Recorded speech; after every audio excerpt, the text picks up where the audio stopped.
Hello students, 11th class की business studies की class में हम आज डिस्कस करेंगे नेक्स्ट टॉपिक। हमारा जो टॉपिक चल रहा है वो चल रहा है ऑक्सिलरीज ऑफ ट्रेड के बारे में, यानी कि जो हमने बिजनेस एक्टिविटीज़ के लिए जो सपोर्टिंग सर्विसेज के बारे में बात किया था उस पर हमारी क्लासेस चल रही हैं। मैंने आपको बैंक, इंश्योरेंस और वेयर हाउसिंग के बारे में डिस्कशन किया है थोड़ा सा। अभी हम डिस्कस कर रहे हैं एक मोस्ट इम्पॉर्टेंट ऑक्सिलरी जिसका नाम है कम्युनिकेशन। एक्चुअल में कम्युनिकेशन के बारे में आपने काफ़ी कुछ सुना हुआ है, लेकिन जो इसका लिटरेचर है वो तो आपको यहीं पढ़ने को मिलेगा, जो समझने को जो आपको एग्ज़ाम में लिखना है और सॉल्व करना है। कम्युनिकेशन को हिंदी में बोला जाता है संप्रेषण। संप्रेषण का मतलब होता है सूचनाओं को भेजना। सम मतलब समाचार। देखो यहाँ पे एक कपल है, कपल ऑफ वर्ड्स, जिसमें हम यहाँ पर सम और प्रेषण की बात कर रहे हैं। तो इसका मतलब होता है समाचार भेजना। समाचार मतलब सूचना, इन्फॉर्मेशन ट्रांसफ़र करना, उसे हम क्या कहते हैं? कम्युनिकेशन कहते हैं। एक्चुअल में होता क्या है कि जो कम्युनिकेशन वर्ड है उसका ओरिजिन जो हुआ है वो हुआ है लैटिन वर्ड कम्युनिस से, और कम्युनिस का मतलब होता है to make equal.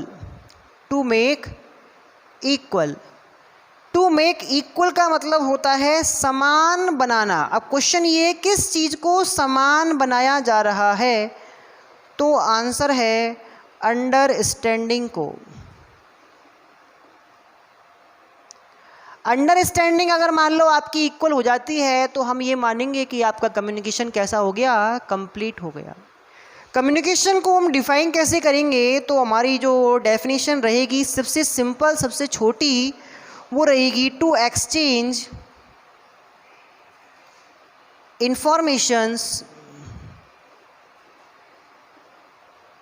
Views and emotions between two and more person।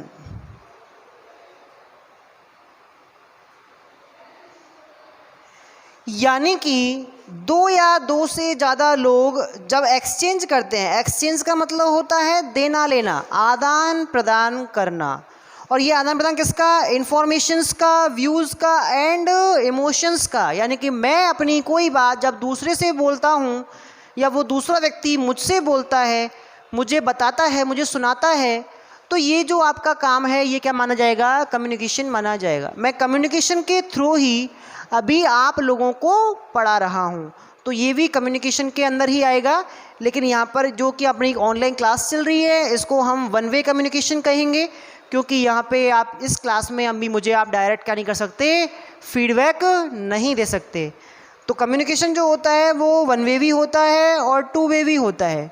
One way में क्या होता है, जैसे आप टेलीविज़न पे कोई, टीवी पर कोई प्रोग्राम देख रहे हो तो हम टीवी को फीडबैक नहीं दे सकते, रिप्लाई नहीं दे सकते, that is one way communication.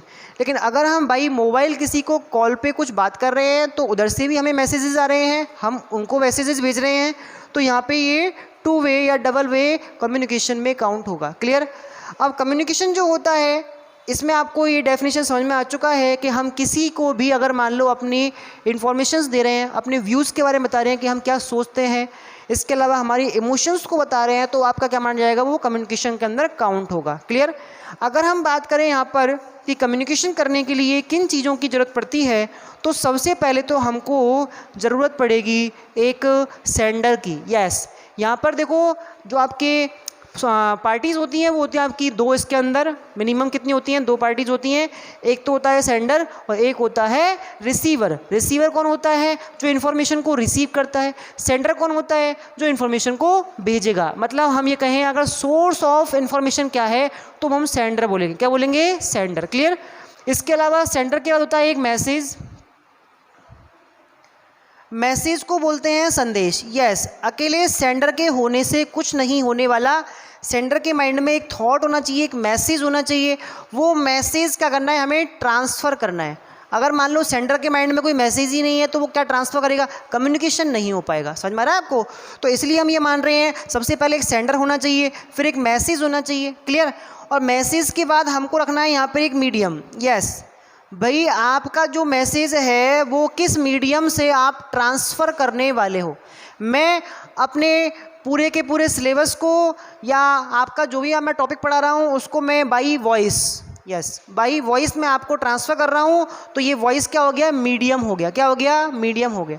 अगर राजस्थान बोर्ड आपको सिलेबस भेज रहा है तो आपको बुक्स के थ्रू भेज रहा है, तो बुक के द्वारा आपको क्या मिला, वहाँ से पूरा का पूरा पैटर्न मिला। आपको क्या पढ़ना है पूरी साल, आपको किस चीज़ की एग्ज़ाम देनी है वो सीखने को मिला।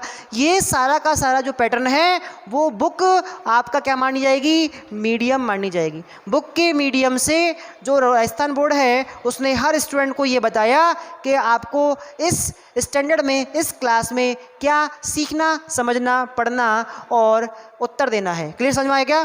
तो ये होता है मीडियम। मीडियम के बाद जब मैसेज पहुंच जाएगा तो उसको रिसीव करने के लिए एक रिसीवर होना ज़रूरी है। देखो रिसीवर जो होता है वो होता है कौन, जो इन्फॉर्मेशंस को लेता है, जो इन्फॉर्मेशंस प्राप्त करता है। जैसे मैं अभी मैसेज दे रहा हूँ और आप लोग जब ये वीडियो रिकॉर्ड करने के बाद इसको पढ़ोगे, इसको देखोगे तो आपको ये सारा मैसेज मिल जाएगा, ठीक है। तो आप रिसीवर में आ जाओगे। इसके अलावा एक होता है फीडबैक। देखो क्या होता है, फीडबैक आपके पूरे कम्युनिकेशन प्रोसेस का एक इम्पॉर्टेंट पार्ट है। एक्चुअल में होता क्या है कि जब भी कोई इंडिविजुअल किसी दूसरे को कोई मैसेज देता है तो इस मैसेज के थ्रू जब तक हम उसको कंप्लीट नहीं मानेंगे, जब तक आपका जो रिसीवर है वो उसका फीडबैक नहीं दे दे। फीडबैक का मतलब क्या है, फीडबैक का मतलब होता है जवाब देना।